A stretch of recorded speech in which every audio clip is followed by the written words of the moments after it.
Before we dive into this incredible story, drop a comment below and tell us where you're watching from. And don't forget to stick around until the end to rate this story from 0 to 10. Now, let's begin. The grand ballroom of the Riverside Manor sparkled under cascading crystal chandeliers that seemed to hold 1,000 stars within their glimmering facets. Champagne flutes clinked together in celebratory toasts, their golden bubbles rising like tiny promises of joy. The air was thick with the mingled scents of gardenias, expensive perfume, and the subtle vanilla notes from the towering wedding cake displayed on a marble pedestal. Maya Richardson stood near the elaborate dessert table, her fingers nervously adjusting the strap of her simple emerald dress. It was the nicest thing she owned, purchased on sale 3 months ago specifically for this occasion. Around her swirled a sea of designer gowns and tailored tuxedos, each outfit probably costing more than her monthly rent. She felt like a sparrow that had accidentally flown into a peacock convention. Her best friend since college, Jennifer, had just married into one of the wealthiest families in Chicago, and Maya was genuinely happy for her. But happiness didn't make her feel any less out of place among the elite guests who spoke casually about their vacation homes in the Hamptons and their recent purchases of vintage wines worth thousands of dollars. Maya took a small sip of champagne, letting the bubbles tickle her nose, and tried to look comfortable. She smiled politely at a passing couple who didn't even glance her way. The live orchestra transitioned into a smooth jazz number, and several couples glided onto the dance floor with practiced elegance.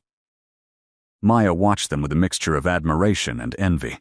She'd taken exactly 3 ballroom dance lessons before realizing she had neither the talent nor the budget to continue. Just as she was considering sneaking out to the garden for some fresh air and a moment of solitude, she heard a voice that made her stomach drop. It was him, Brandon Mitchell, her ex-boyfriend, if you could even call him that after only 4 months of dating. He stood near the entrance with his new girlfriend draped on his arm like an expensive accessory. The woman was stunning, with perfectly highlighted blonde hair, a figure that suggested a personal trainer and strict diet, and a red dress that probably cost more than Maya's entire wardrobe. Brandon looked exactly as she remembered, tall and handsome with that confident smirk that had once made her heart flutter, but now made her feel slightly nauseated. She ducked behind a marble column, her heart racing. Of all the weddings in all of Chicago, he had to be at this one. Maya pressed her back against the cool stone and took a deep breath. She could hear Brandon's voice growing closer, that distinctive laugh he used when he was trying to impress someone. Her mind raced through her options.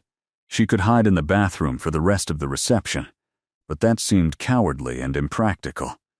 She could face him head-on with dignity and grace, but the thought of his pitying look, or worse, his smugness, made her cringe. Then she heard something that made her blood run cold. Brandon's voice, now clearly audible, speaking to someone nearby about how he dodged a bullet by breaking up with some girl who had no ambition and no class. Maya didn't need to hear her name to know he was talking about her.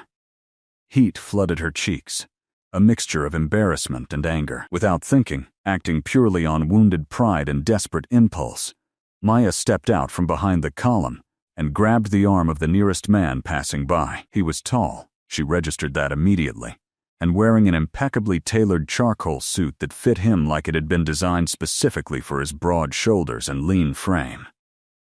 Before she could second-guess herself or even look at his face properly, she heard herself speaking in a voice that was surprisingly steady despite her racing heart. "There you are, honey. I've been looking everywhere for you." She pressed herself against the stranger's side, her fingers gripping his arm with perhaps more force than necessary. The man stiffened slightly, and Maya felt a flash of panic. What had she just done? This was insane. She was about to release him and run away when she felt him shift, and his other hand came to rest gently on her waist. His voice, when he spoke, was deep and warm with a hint of amusement that somehow didn't feel mocking. "Sorry to keep you waiting, darling. I got caught up in conversation." Maya finally looked up at his face and nearly forgot to breathe. The man looking down at her with the most striking gray eyes she'd ever seen was perhaps the most handsome person she'd encountered outside of a movie screen. His features were sharp and refined, with high cheekbones and a strong jawline. Dark hair was styled perfectly, not a strand out of place, and when he smiled at her, a slow, knowing smile, she noticed a small dimple in his left cheek. There was something about him that radiated confidence and power, not the showy kind that Brandon always displayed, but something quieter and far more compelling. Before Maya could stammer out an apology or explanation, Brandon's voice cut through her thoughts. "Maya? Is that you?" She turned, forcing her expression into one of pleasant surprise, though her heart was hammering so hard she was sure everyone within 10 feet could hear it. Brandon stood there with his glamorous girlfriend, both of them staring at her with expressions of shock. The girlfriend's perfectly shaped eyebrows were raised in what might have been curiosity or judgment. Maya couldn't tell which. "Brandon." "What a surprise," Maya said, proud of how casual she sounded. The stranger's hand remained on her waist, steady and somehow reassuring. "I didn't know you'd be here." Brandon's eyes flickered from Maya to the man beside her, and she saw something shift in his expression. Recognition, maybe? Or was that respect? His posture changed subtly, straightening as if he'd encountered someone important. "I could say the same," Brandon replied, but his attention was clearly focused on her companion. "I don't believe we've met." "Brandon Mitchell." He extended his hand toward the stranger. The man beside Maya accepted the handshake with an easy confidence. "Alexander Hunt," he said simply. The effect of those 2 words was immediate and dramatic. Brandon's eyes widened almost comically, and his girlfriend let out a small gasp. Even some of the nearby guests turned to look, their conversations pausing mid-sentence. Maya felt Alexander's fingers give her waist a gentle, reassuring squeeze, and she was grateful because she had no idea what was happening or why everyone seemed to recognize this name. "The Alexander Hunt?" Brandon said, his voice climbing slightly in pitch. "Of Hunt Industries?" Alexander's smile was polite but didn't reach his eyes. "That's correct." Maya's mind was reeling. Hunt Industries? Even she, who paid minimal attention to business news, had heard of Hunt Industries. They were one of the largest technology and investment firms in the country, with headquarters in New York and offices in every major city worldwide. Which meant the man whose arm she was clutching, the man she'd randomly grabbed in a moment of panic, was a billionaire, an actual billionaire. She must have made some small sound of surprise, because Alexander glanced down at her, and she saw the amusement dancing in his gray eyes. He was enjoying this, she realized. For some incomprehensible reason, this incredibly wealthy and possibly handsome man was playing along with her impulsive charade. Brandon had recovered some of his composure, though Maya could see the wheels turning in his head. "I had no idea you 2 were together," he said, looking between them. "Maya never mentioned dating anyone when we—" He trailed off, perhaps realizing that bringing up their past relationship wasn't the best strategy when faced with a billionaire. "It's fairly recent," Alexander said smoothly, his thumb tracing a small, casual circle on Maya's waist that sent unexpected shivers up her spine. "Though I feel like I've known Maya forever. Some connections are just instant, don't you think?" The way he said it, looking at her with such warmth and authenticity, almost made Maya believe it herself. She nodded, not trusting her voice, and leaned slightly into him, trying to sell the performance. Brandon's girlfriend, who had been silent until now, finally spoke. "How wonderful for you both," she said, though her smile looked painted on. "Brandon and I have been together for 6 months now. He's taking me to Paris next month." There was a competitive edge to her voice, as if she was trying to establish her own relationship's worth. Maya felt a flash of her old insecurity. Paris. Of course they were going to Paris. She'd never been anywhere more exotic than a weekend trip to Milwaukee. But before that familiar feeling of inadequacy could take hold, Alexander spoke again, his voice carrying a casual authority that somehow made everything he said sound important without being boastful. "Paris is lovely this time of year," he said pleasantly. Maya and I were just discussing whether to take my jet to the Amalfi Coast next weekend or perhaps spend some time at the estate in Napa. It's difficult to choose." Maya nearly choked on her own breath. His jet? An estate in Napa? She forced herself to maintain a neutral expression, but inside she was screaming. This was getting completely out of hand. She needed to find a way to extract herself from this situation before it spiraled any further. But then she caught the look on Brandon's face, that mixture of surprise and something else. Was that regret? The same Brandon who had told her she lacked sophistication and ambition was now looking at her like she was someone entirely different. It shouldn't have mattered. She shouldn't have cared what he thought, but there was something undeniably satisfying about seeing his smug confidence crack. Just a little. "That sounds incredible," Brandon said, and Maya detected a note of forced enthusiasm. "Well, we should let you two get back to enjoying the reception. It was great to see you, Maya. And Mr. Hunt, it's an honor." He extended his hand again, and Alexander shook it briefly before returning his attention to Maya with a look that could only be described as adoring. It was completely fake, she reminded herself. This was all an act. But he was very, very good at it. As Brandon and his girlfriend walked away, Maya felt the tension drain from her body, replaced immediately by mortification. The moment they were out of earshot, she stepped back from Alexander, releasing his arm and putting some much-needed distance between them. Her face was burning, and she couldn't quite meet those penetrating gray eyes. "I am so sorry," she began, the words tumbling out in a rush. "That was completely inappropriate and insane, and I don't know what I was thinking. I just panicked when I saw my ex, and you were there, and I grabbed you without thinking. And then you played along, which was incredibly kind but also probably very confusing. And I'm just so sorry. I'll understand if you want to call security or press charges or whatever people do when random women accost them at weddings." She finally ran out of breath and looked up at him, expecting anger or at least irritation. Instead, Alexander was smiling. A genuine smile that transformed his already handsome face into something that should probably be illegal. "Breathe," he said gently. "It's fine. Actually, it's the most entertainment I've had at one of these events in years." Maya blinked at him, confused. "You're not angry? Why would I be angry?" He tilted his head slightly, studying her with an intensity that made her self-conscious. "You needed help. I provided it. Though I have to admit, I'm curious about the story behind that rather dramatic rescue." Maya bit her lip, debating how much to explain. Something about Alexander's expression, open and genuinely interested without any judgment, made her want to tell him everything. "That was Brandon, my ex-boyfriend. We broke up about 6 months ago. He said I lacked ambition and sophistication, that I was holding him back from the life he wanted to live. Then he started dating that woman, Amber, who's exactly the type he apparently needed. I thought I was over it, but seeing them together, looking so perfect, and then hearing him talk about me like I was some kind of unfortunate mistake." She trailed off, shaking her head. "It's stupid, I know. I shouldn't care what he thinks."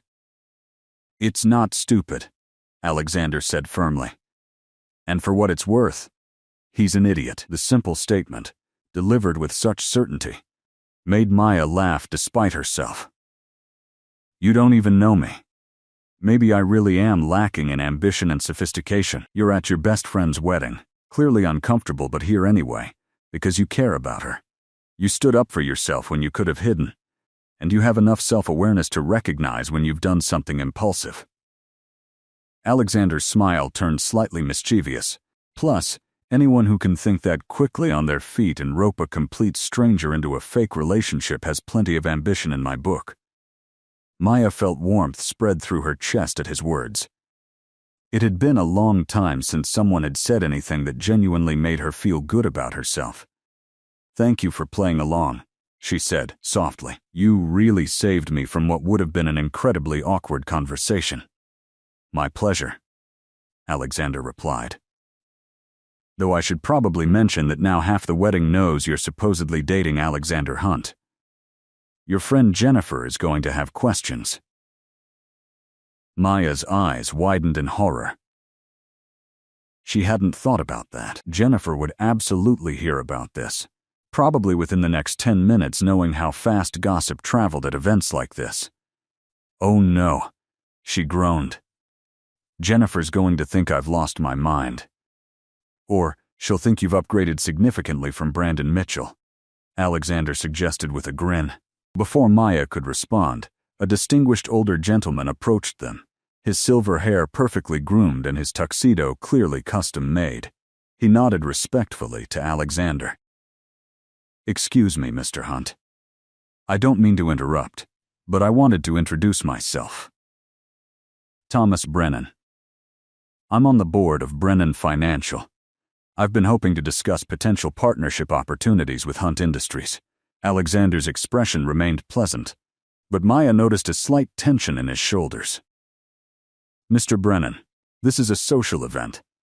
Perhaps we could arrange a meeting through proper channels next week? The dismissal was polite but firm. Thomas Brennan had the grace to look slightly embarrassed. Of course. Forgive me. Enjoy your evening. As he walked away, 2 more people were already approaching, clearly hoping to catch Alexander's attention. Maya suddenly understood something. This was probably why he'd played along with her charade so readily. Being Alexander Hunt at an event like this meant being constantly approached, networking endlessly, never able to simply enjoy the evening. Having a girlfriend, even a fake one, provided a convenient excuse to avoid unwanted business conversations. Does this happen often?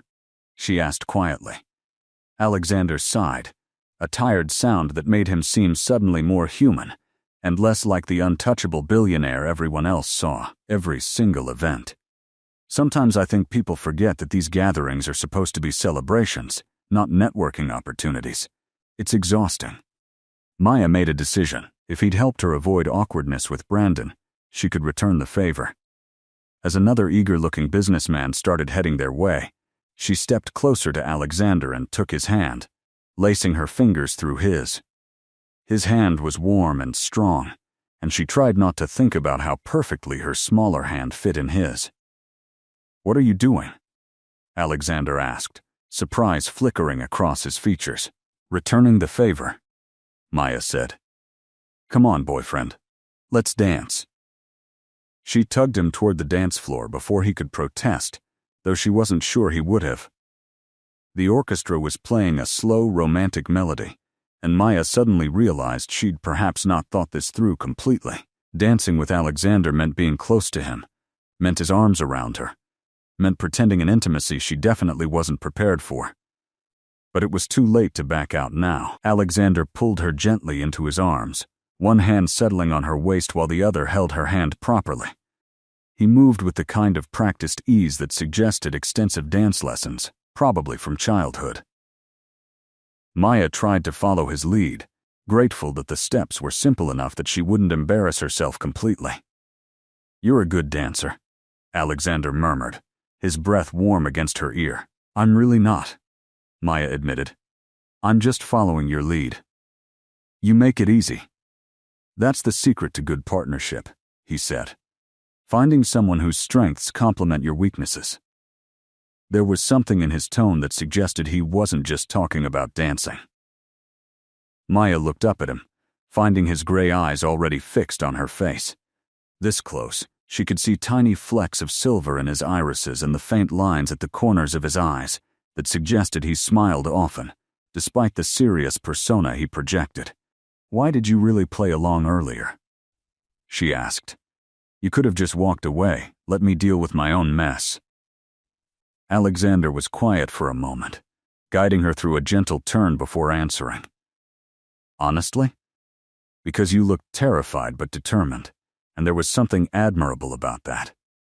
And because your ex is the type of man I've encountered too many times in business circles, all superficial charm and status obsession with no real substance. I enjoyed watching his face when he realized you'd supposedly traded up. Maya laughed, the sound genuine and light. That's kind of petty. I prefer to think of it as justice, Alexander countered with a grin. Besides, you're doing me a favor too. See that woman in the purple dress who keeps looking over here? Maya glanced discreetly and saw a woman who looked to be in her 40s, elegant and clearly interested in getting Alexander's attention. Who is she? Caroline Westworth. She's been trying to set me up with her daughter for the past 6 months. Very persistent. Having a girlfriend, even a temporary fake one, is remarkably useful. Maya felt a little flutter of something she refused to identify as disappointment. Of course, this was just mutually beneficial pretense. What had she expected? They swayed together in comfortable silence for a few moments, and Maya found herself relaxing into his embrace. It had been a long time since she'd felt this kind of connection with someone, even if it was artificial. The warmth of his hand on her waist, the subtle scent of his cologne, something woodsy and expensive. The way he looked at her like she was the only person in the room. It was intoxicating and dangerous because none of it was real. The song ended, transitioning into something more upbeat, and couples around them either left the floor or adjusted to the new rhythm. Alexander kept holding her, making no move to step away. Should we? Maya started, but before she could finish, Jennifer appeared beside them, her wedding dress a spectacular creation of lace and silk, her eyes wide with curiosity and delight. Maya Richardson. Jennifer practically squealed, grabbing Maya's free hand. You've been holding out on me. Alexander Hunt? The Alexander Hunt? And you didn't tell me you were dating someone? Maya opened her mouth, prepared to confess the whole ridiculous story, but Alexander spoke first, his voice smooth and convincing. That's my fault, I'm afraid. I asked Maya to keep our relationship quiet until we were sure it was serious. With my public profile, dating becomes complicated quickly. But I think we're past worrying about that now. He smiled at Maya with such warmth that she almost believed him herself. Jennifer looked between them, her expression shifting from surprise to something more calculating and knowing. She'd been Maya's best friend for 8 years. She could read Maya better than anyone, but whatever she was thinking, she kept it to herself, instead pulling Maya into a tight hug. I'm so happy for you, Jennifer whispered in her ear. We need to talk later, but seriously, he's gorgeous. And the way he looks at you is... She pulled back, with a meaningful smile. Before Maya could respond, Jennifer's new husband appeared, slipping his arm around his bride's waist. Sweetheart, your mother wants photos with the entire bridal party. Jennifer made a face but nodded. Duty calls. But you two, she pointed at them with mock sternness. Don't leave without saying goodbye. I want details. As the newly married couple walked away, Maya felt reality crashing back down. She's going to want the whole story, she said quietly. And I'm a terrible liar. Especially to Jennifer. She'll see right through this. Then, tell her the truth, Alexander suggested. She's your best friend. She'll understand, and then everyone will know I grabbed a random stranger and pretended he was my boyfriend to make my ex jealous. That's so much better, Maya said sarcastically. Alexander's expression turned thoughtful. Or you could tell her the truth, but we could continue the pretense for everyone else. For tonight at least. Let Brandon think what he thinks, avoid the gossips and social climbers, and tomorrow, we go back to being strangers. No harm done. It was a reasonable suggestion. Logical even. But the thought of going back to being strangers made Maya feel unexpectedly sad. She mentally shook herself. She'd known this man for less than an hour. She had no right to feel anything about him beyond gratitude for his kindness. Okay, she agreed.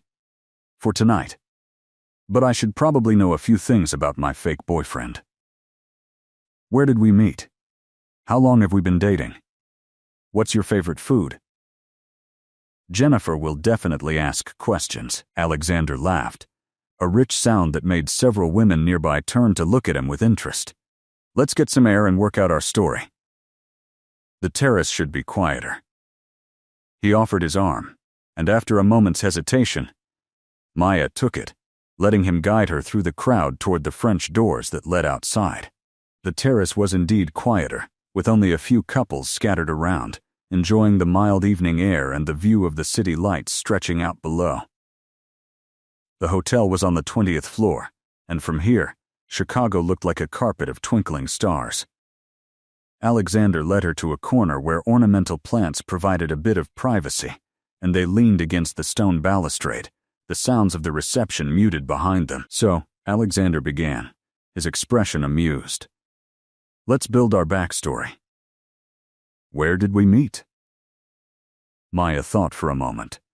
Somewhere believable, not too romantic or Jennifer will know I'm lying. Maybe at a coffee shop? I go to this place near my apartment every morning before work, Lou's Coffee on Maple Street.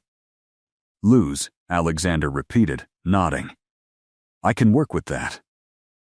Let's say I was in the neighborhood for a meeting, stopped in for coffee, and we quite literally bumped into each other. You spilled your latte on my suit.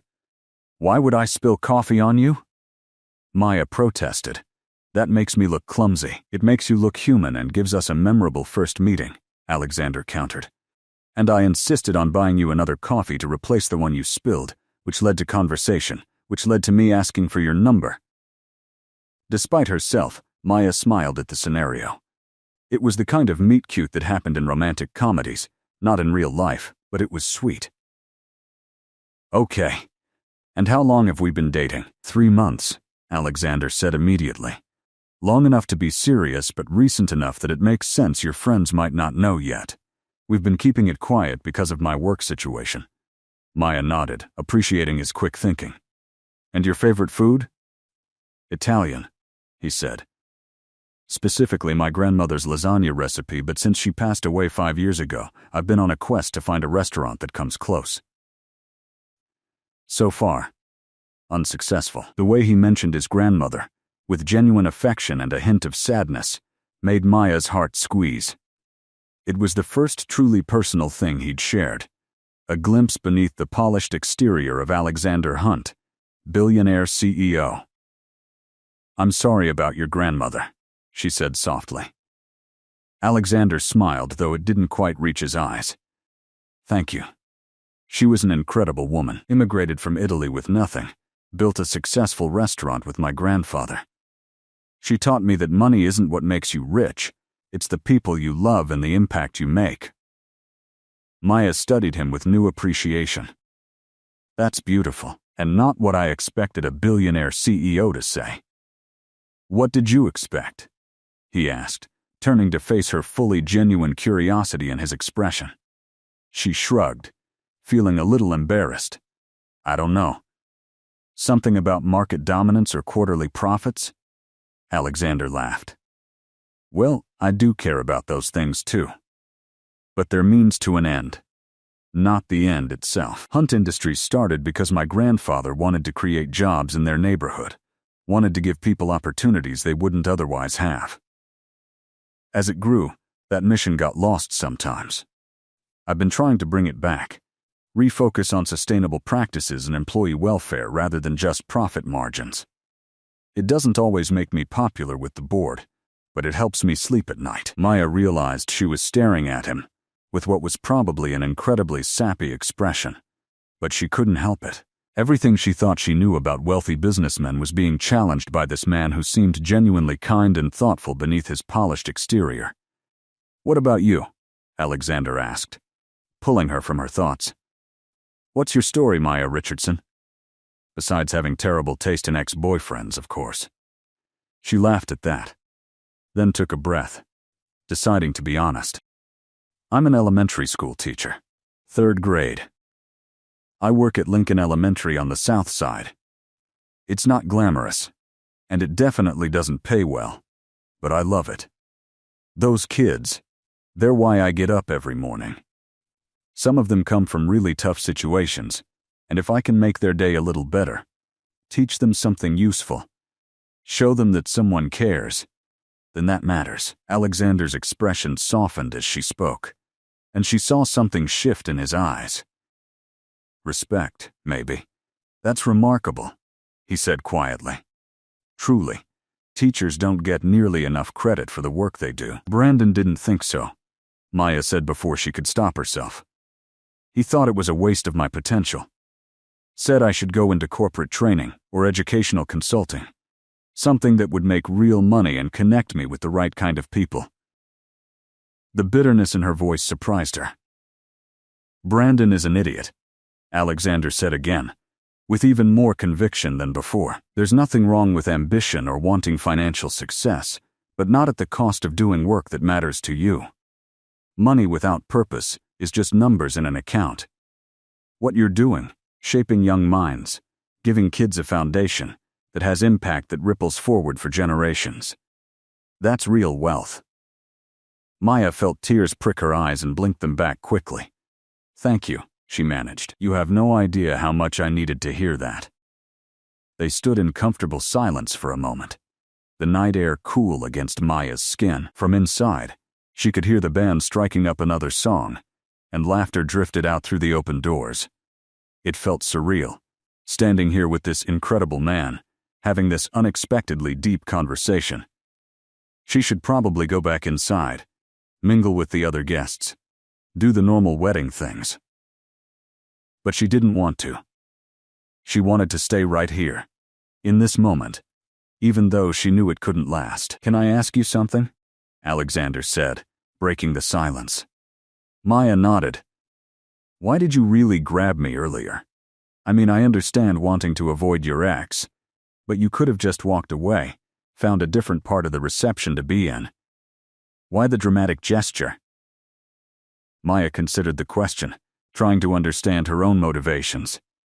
Because I was tired of running, she finally said. For 6 months, I've been making myself smaller, questioning everything about my choices in my life, because Brandon made me feel like I wasn't enough. And then I heard him talking about me like I was pathetic. And something just snapped. I didn't want to hide anymore. I wanted him to see that I was fine. Better than fine. Even if it was a lie. It's not a lie, Alexander said firmly. You are better than fine. You're remarkable. And you didn't need me or anyone else to prove that. But I'm glad I could help you remember it. The sincerity in his voice made Maya's breath catch. How was this man real? And why couldn't she have met him under different circumstances, in a situation where this could be genuine instead of an elaborate pretense? We should probably head back inside, she said reluctantly. People will start to wonder where we've gone. Alexander nodded but didn't move immediately. Instead, he reached out and gently tucked a strand of hair behind her ear, his fingers brushing her cheek. The gesture was intimate and tender, and Maya's heart hammered in her chest. For what it's worth, he said softly, this has been the best wedding I've attended in years. Thank you for grabbing my arm.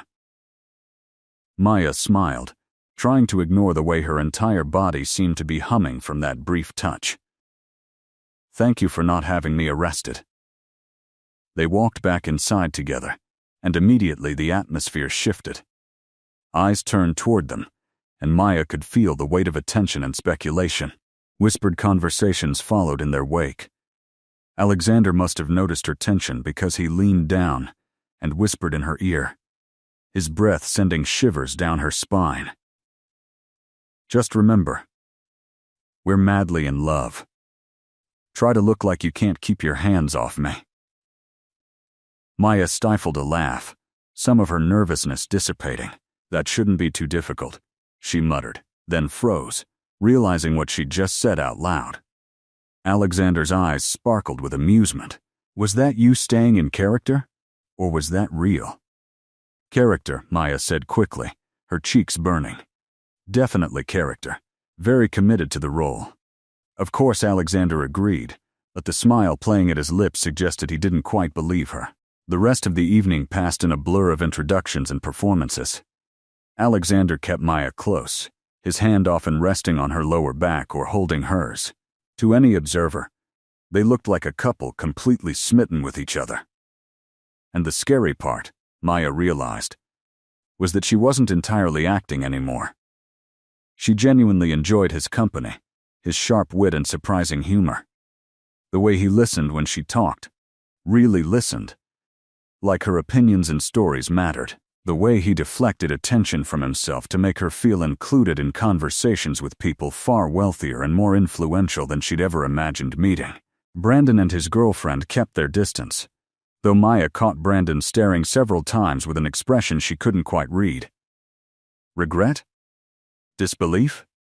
She found she didn't care much anymore. Alexander was right. She'd wasted enough time worrying about what Brandon thought. The evening wore on, and eventually, guests began to depart. Jennifer and her new husband were preparing to leave for their honeymoon, and Maya knew she needed to say goodbye to her best friend. She found Jennifer in the bridal suite, changing out of her elaborate wedding gown into a stylish traveling outfit. The moment Jennifer saw Maya, she squealed and pulled her into the room, shutting the door behind them. "Okay, spill everything right now," Jennifer demanded, her eyes bright with curiosity. Alexander Hunt. Maya. Alexander freaking Hunt. How did this happen? When? Why didn't you tell me? Maya took a deep breath. She'd promised herself she'd tell Jennifer the truth, and she would, even if it was embarrassing. "Jen, I need to tell you something, and you have to promise not to judge me." Jennifer's expression immediately shifted to concern. "Of course. What's wrong?" So Maya explained everything. The panic at seeing Brandon, the impulsive grab, Alexander's unexpected willingness to play along. Jennifer listened without interrupting, her expression cycling through surprise, amusement, and something that looked like admiration. When Maya finished, she waited for her friend's reaction, half expecting laughter or scolding. Instead, Jennifer grinned. "That's the most romantic and ridiculous thing I've ever heard. It's not romantic. It's mortifying," Maya protested. "I grabbed a complete stranger and dragged him into a fake relationship. And he's a billionaire, Jen. A billionaire. He probably thinks I'm insane." "He doesn't think you're insane," Jennifer said with confidence. "I saw the way he looked at you, Maya. That wasn't acting. Or if it was, he deserves an Oscar." Maya shook her head. "He was being nice, helping me out of an awkward situation. Nothing more." Jennifer gave her a knowing look. "If you say so. But for the record, I think you should give him your real number before the night ends. Just in case." "Why would I do that?" Maya asked, confused. "We agreed this was just for tonight. Tomorrow we go back to our regular lives. Because life is short, and genuine connections are rare, and you'd be stupid to let this one slip away," Jennifer said bluntly. "I know you, Maya. I've known you for 8 years. I've never seen you light up the way you did tonight when you were with him. Not even with Brandon in the beginning." Maya wanted to argue, but the words died in her throat, because maybe Jennifer was right. Maybe she had felt something real tonight, beneath all the pretense. But that didn't change the fundamental problem. She was an elementary school teacher from a modest background. He was a billionaire CEO whose world she couldn't even begin to understand. It was like something out of a fairy tale, and fairy tales didn't happen in real life. Jennifer seemed to read her thoughts. "Stop overthinking," she said firmly. "Just see what happens. What's the worst that could happen? He says no thanks? Then you're exactly where you are now. But if you don't try, you'll always wonder." Before Maya could respond, someone knocked on the door, calling for Jennifer. Her friend squeezed Maya's hands one more time. "Promise me you'll at least consider it," Jennifer said. Maya nodded, not trusting her voice. Jennifer hugged her tightly, then swept out to rejoin her husband, leaving Maya alone with her chaotic thoughts. When Maya returned to the reception hall, now significantly emptier than before, she found Alexander waiting for her near the entrance. He'd loosened his tie slightly, and a few strands of his perfectly styled hair had fallen forward, giving him a more relaxed, approachable appearance. "Ready to head out?" he asked. "I can give you a ride home if you'd like." Maya hesitated. Accepting felt like extending the evening, prolonging the inevitable moment when this fantasy would end. But the alternative was taking an expensive Uber ride across the city, and her teacher's salary made that option less than appealing.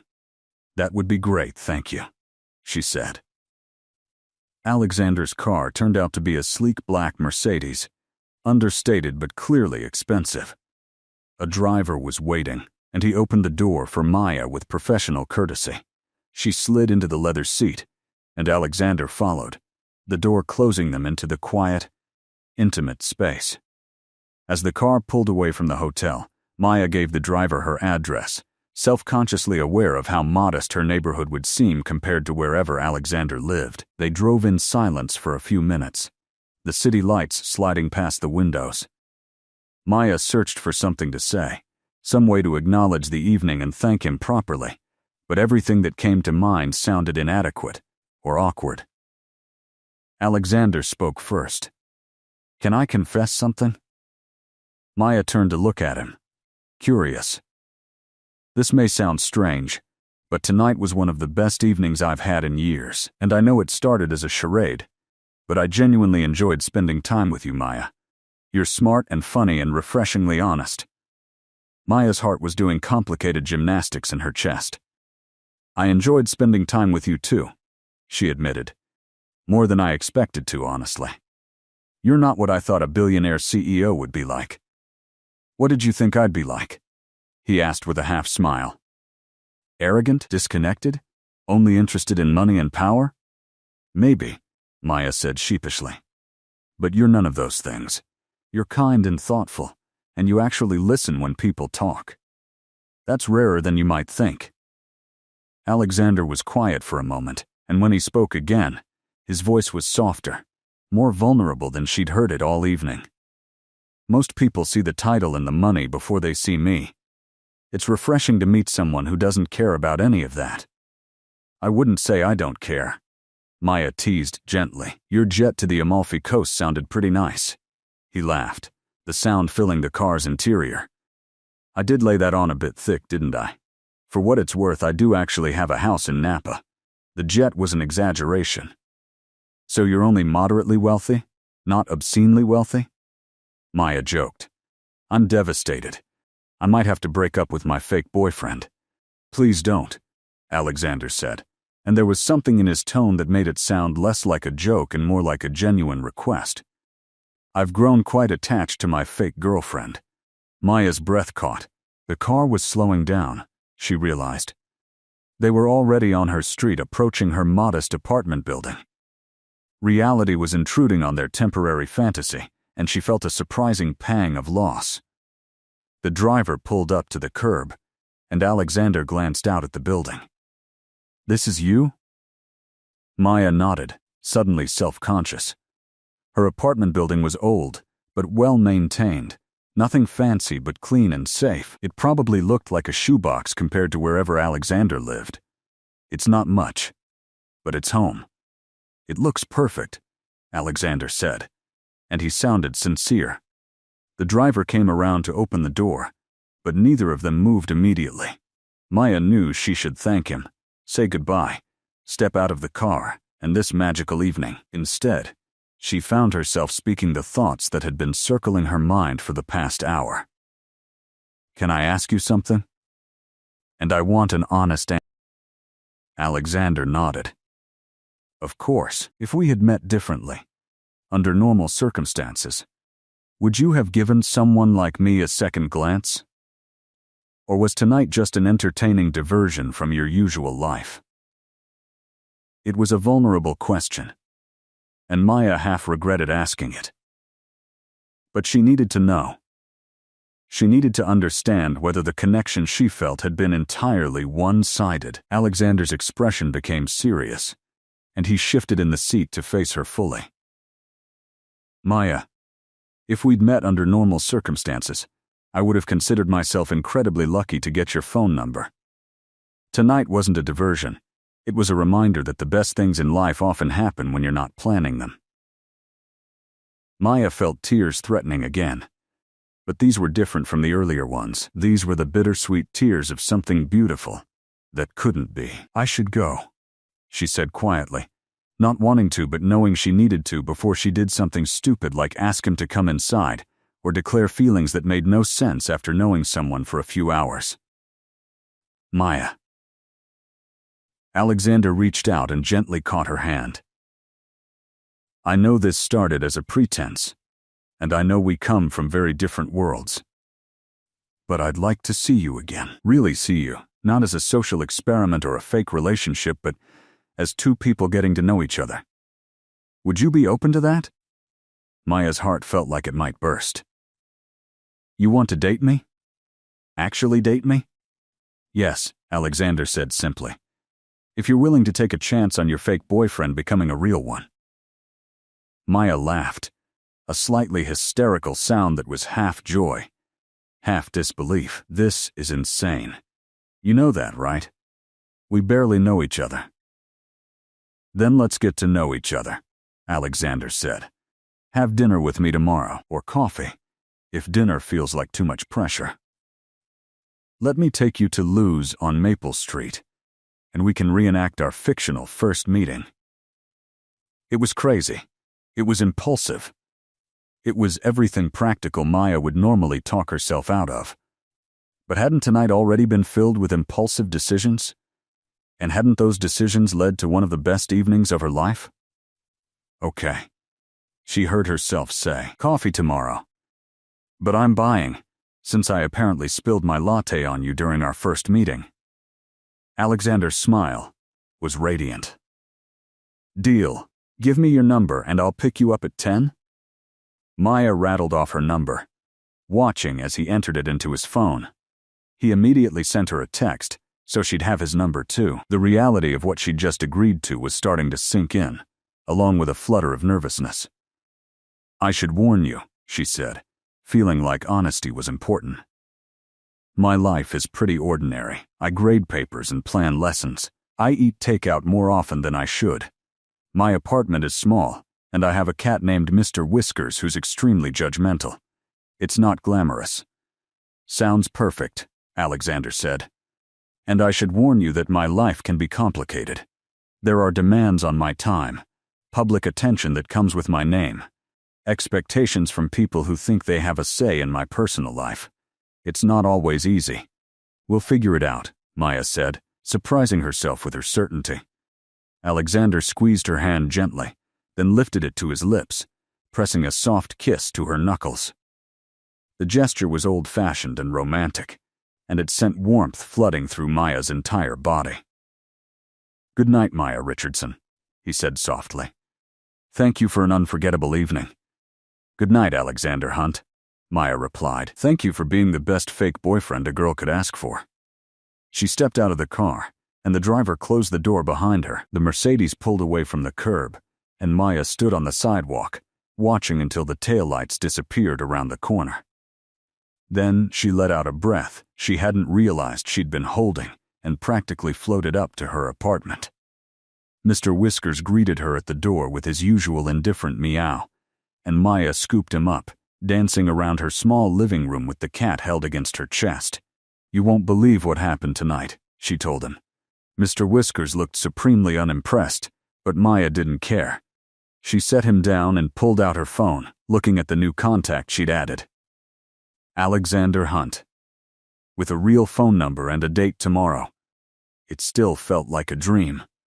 She collapsed onto her couch, replaying the entire evening in her mind, from that moment of panic when she'd grabbed Alexander's arm, to their dance, to their conversation on the terrace, to that final moment in the car when he'd asked to see her again. It was like something out of a romance novel, the kind of story that didn't happen to ordinary people like her. Except it had happened. And tomorrow, she'd find out if the magic could survive beyond the wedding reception, beyond the champagne and evening gowns and pretense. Her phone buzzed with a text message, and Maya's heart leaped when she saw Alexander's name. Just got home. Already looking forward to tomorrow. Sleep well, Maya. She smiled and typed back, you too. And Alexander? Thank you for tonight. All of it. His response came quickly. The pleasure was entirely mine. Sweet dreams. Maya hugged her phone to her chest, feeling ridiculously giddy. Tomorrow would come with its own challenges and questions. But tonight, she was going to enjoy this feeling, this hope, this possibility that maybe, just maybe, fairy tales could happen in real life. The next morning, Maya woke up to sunlight streaming through her curtains and the immediate, heart-stopping realization that she had a date with Alexander Hunt in 3 hours. The panic set in immediately. What did one wear to coffee with a billionaire? Her normal jeans and t-shirt suddenly seemed impossibly inadequate. She tore through her closet, pulling out and discarding outfit after outfit. Too casual, too formal, too boring, too trying too hard. Finally, she settled on a simple sundress in soft yellow with white sandals. It was pretty without being overly dressed up, comfortable but still put together. She hoped. Her phone rang, and Jennifer's face appeared on the screen. Maya answered, putting her on speaker while she tried to do something with her hair. "So," Jennifer said without preamble, her voice gleeful even through the phone. "I heard from 3 different people that you and Alexander Hunt left together last night. Please tell me you took my advice." Maya blushed even though no one could see her. "We're having coffee this morning." Jennifer's squeal was so loud Maya had to hold the phone away from her ear. "I knew it. I knew there was something real there." "Maya, this is amazing." "It's just coffee," Maya said, trying to calm her own racing heart as much as Jennifer's enthusiasm. "Let's not get carried away. We barely know each other." "You know enough to know you like him," Jennifer countered. "And he clearly likes you. Just be yourself, Maya." "That's who he asked out. Not some fake version you think you should be." Maya took a deep breath, letting her friend's words sink in. Jennifer was right. Alexander had asked her out knowing exactly who she was. A teacher with a modest life and a judgmental cat. She didn't need to pretend to be anyone else. "You're right," Maya said. "Okay. I can do this." "Of course you can. Now go knock his socks off, and I want details later." After Jennifer hung up, Maya finished getting ready with slightly more confidence. She applied light makeup, added simple earrings, and gave herself one final look in the mirror. She looked like herself, just maybe the best version of herself. That would have to be enough. At exactly 10 o'clock, her phone buzzed with a text. "I'm outside. No pressure, but I'm very excited to see you." Maya smiled, grabbed her purse, and headed downstairs. The Mercedes was parked at the curb, but this time Alexander was standing outside, leaning against the car. He wore dark jeans and a white button-down with the sleeves rolled up, casual, but still somehow elegant. When he saw her, his face lit up with a smile that made her stomach do flips. "You look beautiful," he said as she approached. "So do you," Maya replied, then laughed. "I mean, you look handsome. Obviously." Alexander grinned.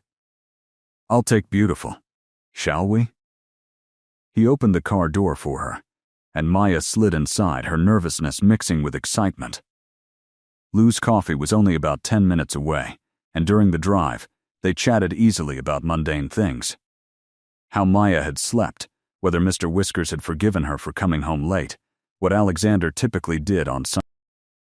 The conversation flowed naturally, without the awkwardness Maya had feared. When they arrived at Lou's, Maya was surprised to see that Alexander had been serious about recreating their fictional meet cute. As they entered the small, cozy coffee shop with its mismatched furniture and local art on the walls, he turned to her with a mischievous expression. "So, this is where I'm supposed to dramatically bump into you and make you spill your coffee, right?"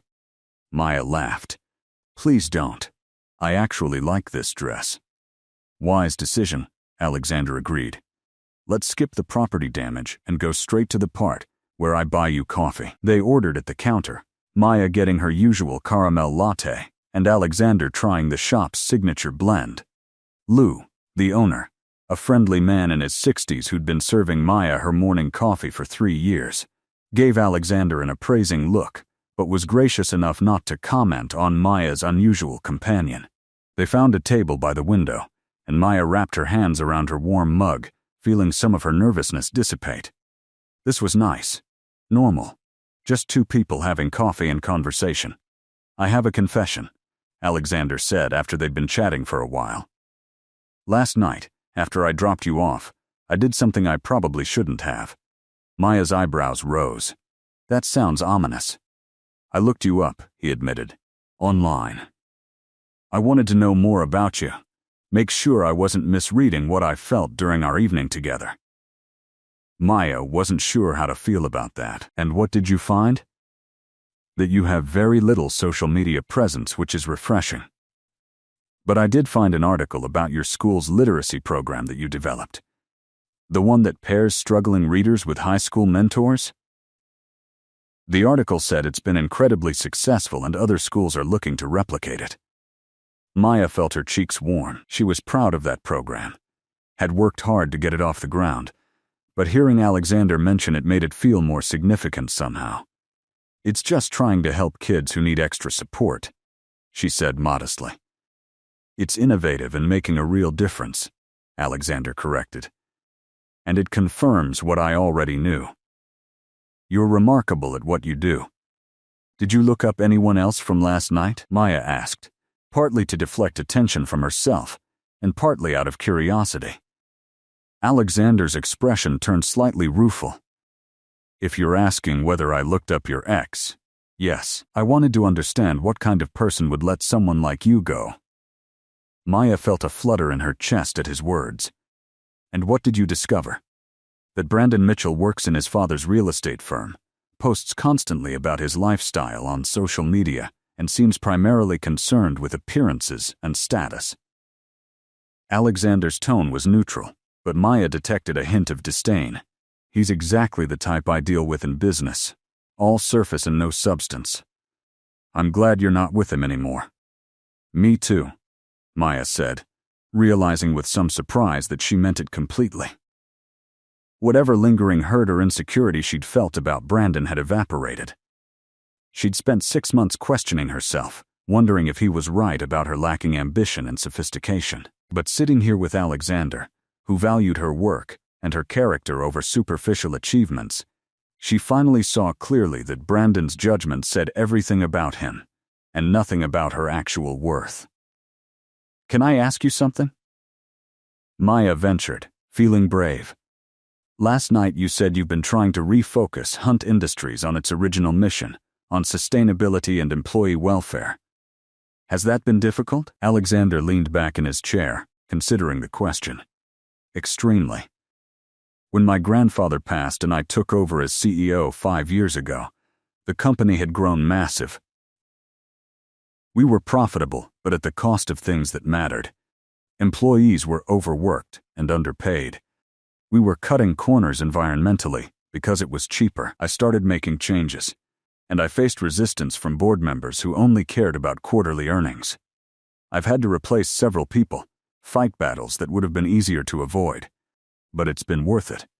Employee satisfaction is up, turnover is down, and we're actually more profitable now than we were before, proving that doing the right thing and doing well in business aren't mutually exclusive."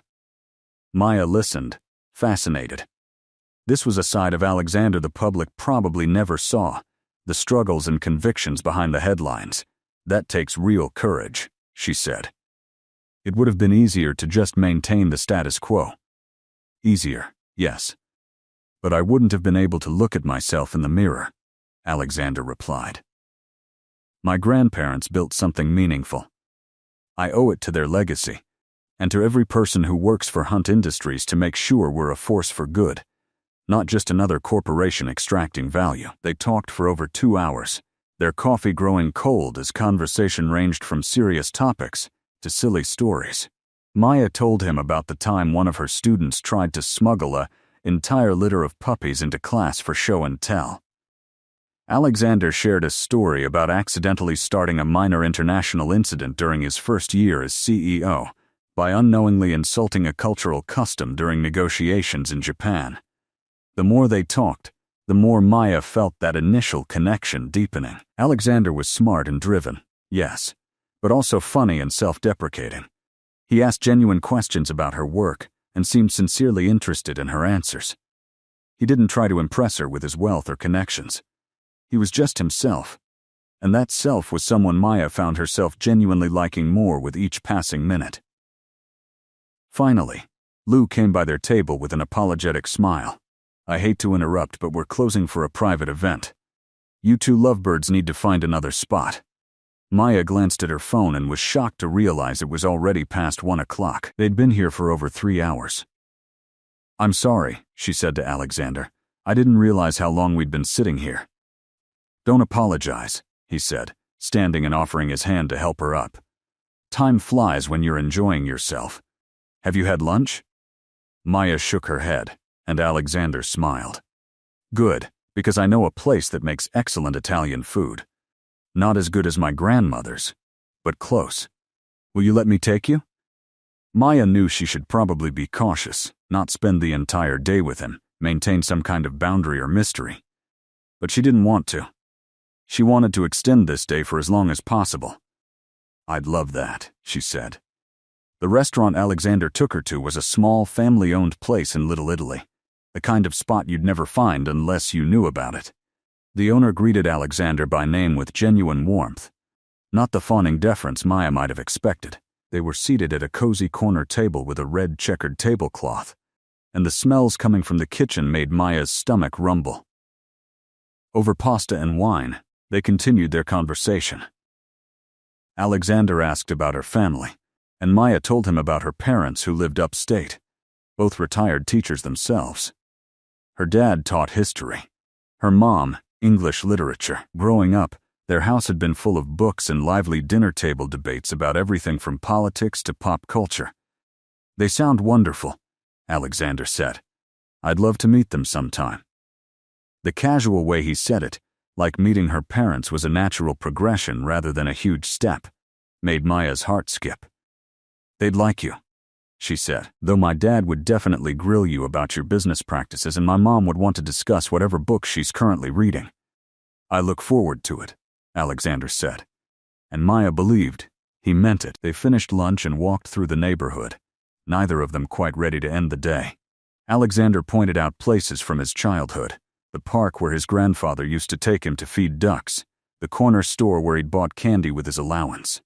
Maya shared her own memories, the library where she'd spent countless hours as a kid, dreaming of all the places she'd go and things she'd do. "Did you achieve those dreams?" Alexander asked as they sat on a bench overlooking a small fountain. Maya thought about it. "Some of them. I wanted to be a teacher. And I am. I wanted to make a difference in kids' lives. And I think I do. The dreams about traveling the world and having grand adventures, those haven't happened yet. But I'm okay with that. Life doesn't have to be dramatic to be meaningful." "What if you could have both?" Alexander asked quietly. "Meaningful work and grand adventures?" Maya looked at him, trying to read his expression. "What do you mean?" Alexander took her hand, his thumb tracing gentle circles on her palm. "I mean that I'd like to be part of your life, Maya. I know it's fast, and I know we've only known each other for less than 24 hours. But I haven't felt this kind of connection with anyone in years. I'm not saying we need to rush into anything, but I'd like to see where this goes, and if you want those adventures, I'd love to take them with you." Maya's breath caught. This was real. This incredible, impossible thing was actually real. "I'd like that too," she said softly. "But I need you to know that my life is different from yours. I can't just take off on a moment's notice. I have responsibilities, students who depend on me. I can't be the kind of girlfriend who's available whenever you need a +1 for some fancy event. I don't want you to be," Alexander said firmly. "I don't want you to change anything about your life or who you are. We'll figure out how to make our lives fit together, not force one of us to give up what matters. Your work is important, and I respect that. We'll work around it." Maya felt tears threatening again. The good kind. "You're really serious about this?" "Completely serious. Alexander confirmed. I know the circumstances of how we met were unusual, but sometimes the best things in life happen in unexpected ways. You grabbed my arm at a wedding, and now I can't imagine not having you in my life. Maya laughed through her tears. That's possibly the weirdest romantic declaration I've ever heard. But effective? Alexander asked hopefully. Very effective, Maya confirmed.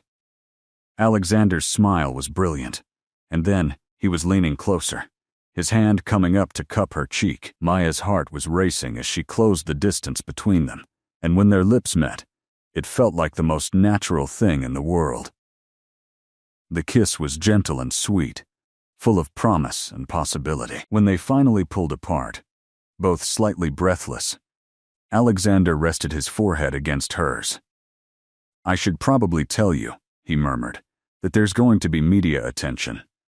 When it comes out that I'm dating someone, there will be articles and photos, and probably some unwelcome scrutiny. I'll do everything I can to protect your privacy, but it might get uncomfortable sometimes. Maya had already considered this, during those moments when practical reality intruded on her romantic bubble. I can handle it, she said with more confidence than she felt. Though you might need to help me develop a thicker skin. I'm not used to people caring about my personal life. We'll handle it together, Alexander promised. They spent the rest of the afternoon exploring the city, just enjoying each other's company. As the sun began to set, painting the sky in shades of orange and pink, Alexander drove Maya back to her apartment. At her door, he kissed her again, longer this time, deeper, until Maya felt like she might melt into the floor. When can I see you again? He asked when they finally broke apart. Maya pulled out her phone and checked her calendar. I have parent-teacher conferences Monday and Tuesday evening, and Thursday I'm staying late to work on the literacy program. Wednesday? Wednesday, Alexander agreed. I'll pick you up after school. We'll do something fun. Your choice. Deal, Maya said. She watched from her window as his car pulled away, still hardly believing any of this was real. The next few weeks passed in a blur of happiness. Maya threw herself into her teaching during the day and spent her evenings and weekends with Alexander. He was patient with her schedule, never complaining when she had to cut dates short to finish lesson plans, or when she was too exhausted from a difficult day with her students to do anything but curl up on her couch. He seemed genuinely interested in her work, asking about her students by name, celebrating small victories when a struggling reader made progress, or a shy child finally participated in class discussions. Maya met some of Alexander's world too. She attended a charity gala with him, wearing a dress he'd insisted on buying her despite her protests.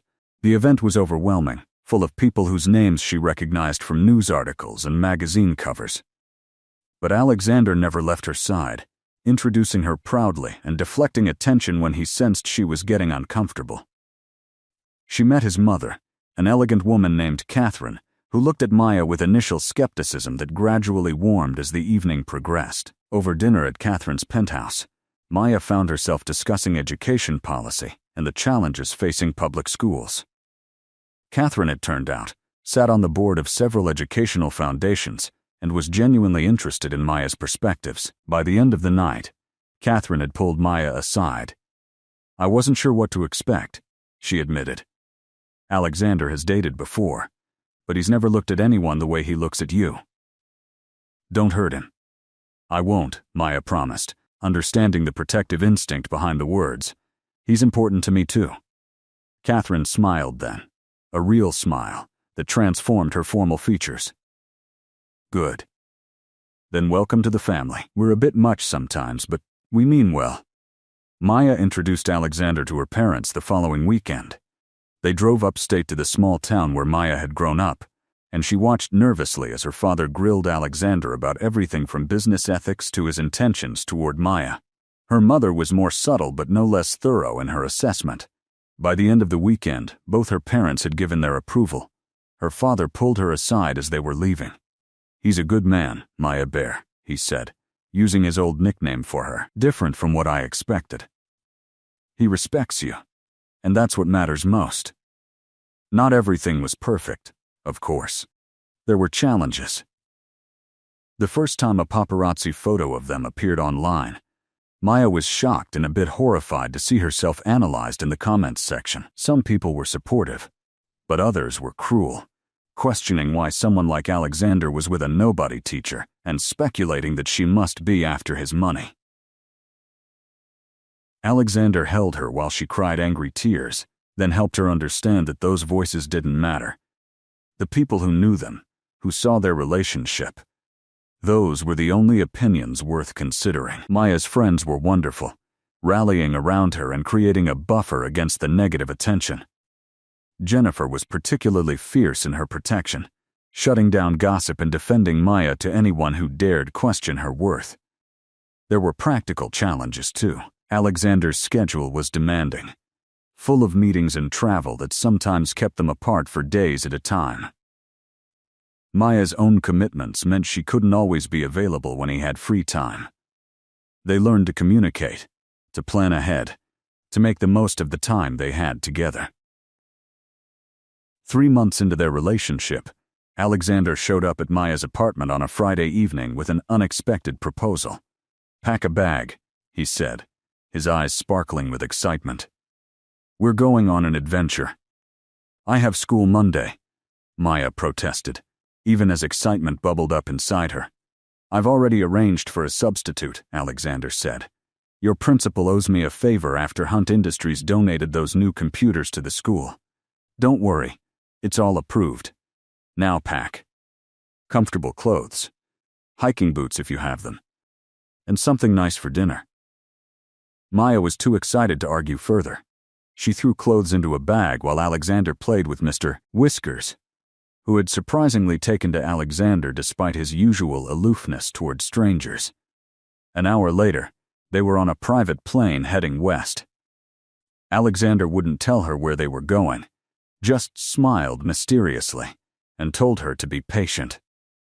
They landed in Colorado as the sun was setting, and a car took them to a beautiful mountain lodge surrounded by pine forests and overlooking a crystal-clear lake. "Welcome to one of your adventures," Alexander said as they stood on the balcony of their cabin, the mountain air crisp and clean. That weekend was magical. They hiked through forests where fall colors blazed gold and red.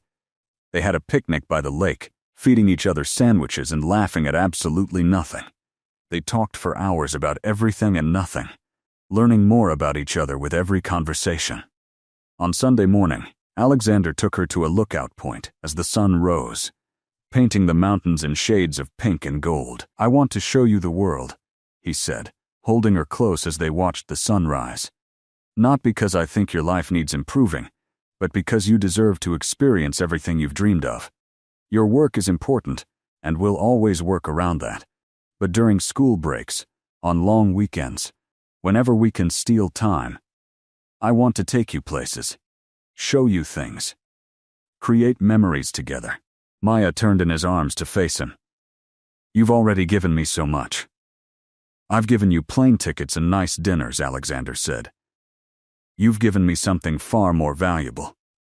You've reminded me what it feels like to be seen for who I am, not what I can provide. You've brought joy back into my life. You've made me laugh more in 3 months than I have in 3 years. That's the real gift." Maya kissed him then, pouring all her feelings into it. She'd never expected to find this kind of love, this kind of partnership, but here it was, built on an impulsive moment at a wedding that had blossomed into something real and deep and lasting. They returned to Chicago on Monday afternoon, and Maya went straight to school for a faculty meeting, still glowing from the weekend. Her fellow teachers noticed immediately, teasing her good-naturedly about her happiness. She didn't mind. She was happy, genuinely, completely happy in a way she'd never been before.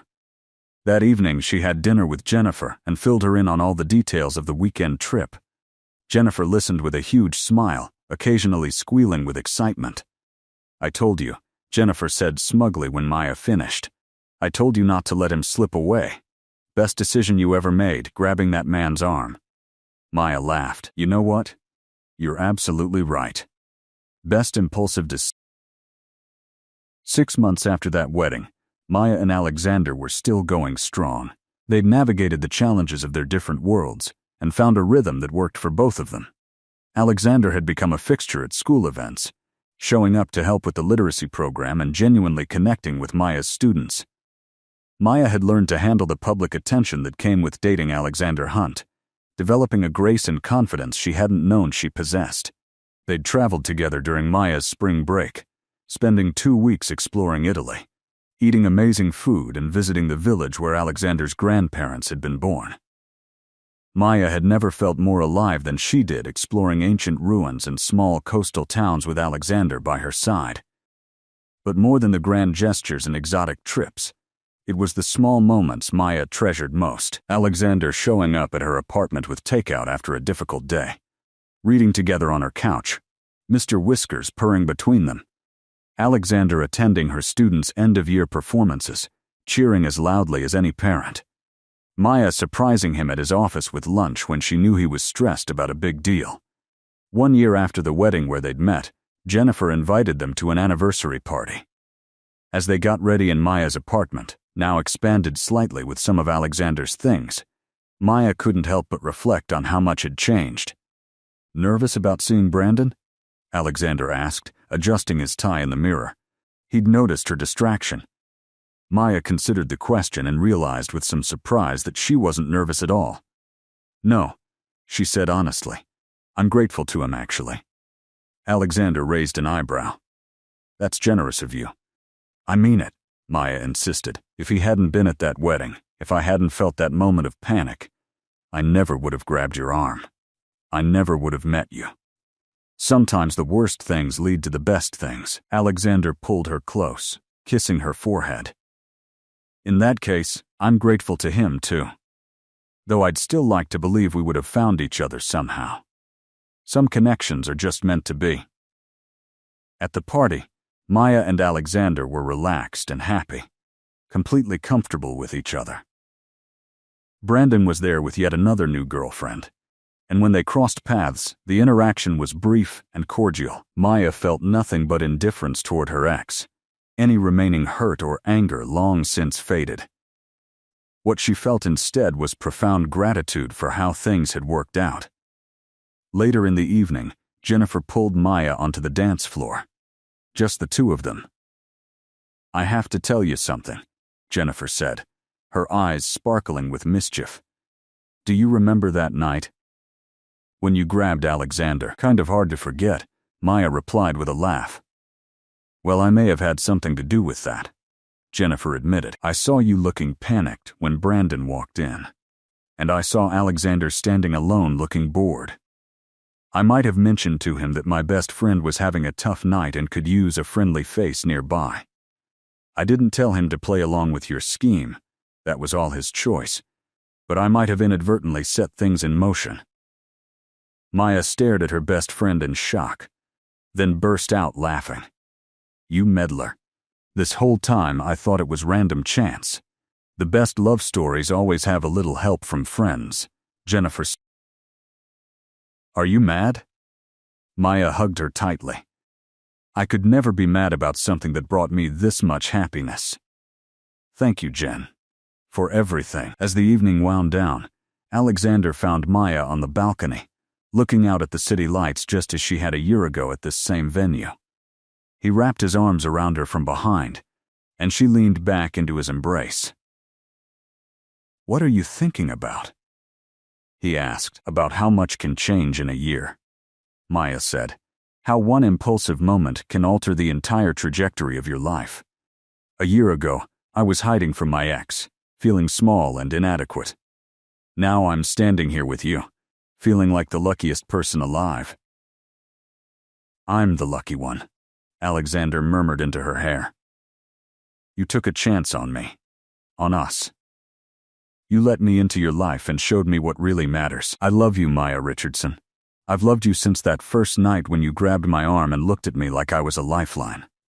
Maya turned in his arms, her heart overflowing. "I love you too. Even though you're a billionaire with a jet and houses in multiple states and a tendency to surprise me with extravagant trips. Is the jet a deal breaker?" Alexander teased. I can get one. Don't you dare, Maya said, laughing. I've gotten quite fond of avoiding commercial airlines. Alexander reached into his pocket and pulled out a small velvet box. Maya's breath caught as he opened it, revealing a stunning ring. A simple band with a single perfect diamond.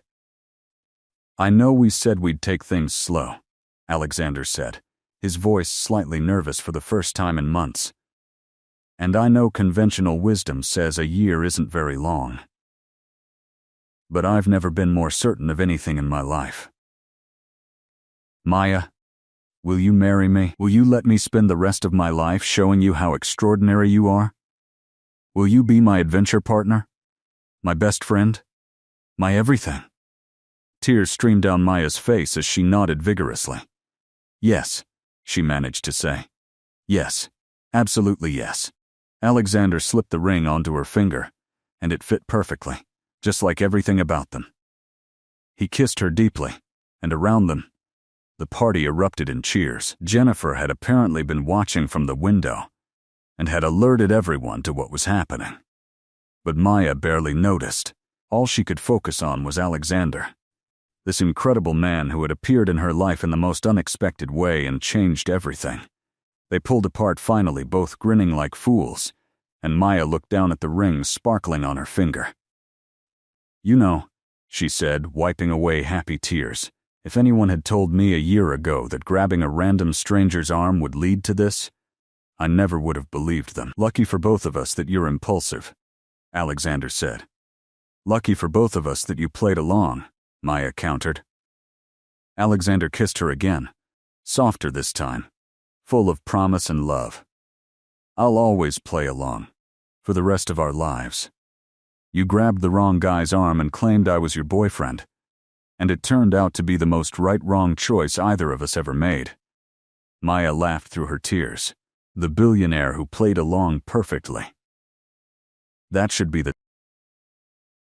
No, Alexander said, pulling her close. The title should be, She Grabbed My Arm and Stole My Heart.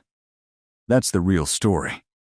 And as they stood there on the balcony, surrounded by friends celebrating their engagement, Maya knew that their story was just beginning. It had started with a desperate grab and a white lie, but it had become something real and true and beautiful.